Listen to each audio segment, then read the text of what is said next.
Saya tidak mau pesen lagi. Saya tidak mau pesan lagi. Masa. Terus? Jadi ini nggak mau diambil paketnya. Beredar sebuah video seorang bocah kecil atau bocil iseng membeli barang online dengan sistem COD viral di media sosial. Seperti rekaman yang dibagikan oleh akun Instagram @fakta.indo.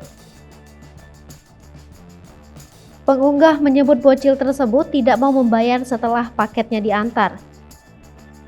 Ia mengaku tidak mau mengambil paket tersebut lantaran tidak memiliki uang. Sontak, sang kurir meminta bocah tersebut memberikan pernyataan klarifikasi terkait penolakan paket yang diantarnya. Netizen ramai-ramai menanggapi video tersebut.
Hai pemirsa Selipopo TV, jangan lupa komen, like, dan subscribe, serta tonton terus berita-berita terupdate lainnya ya.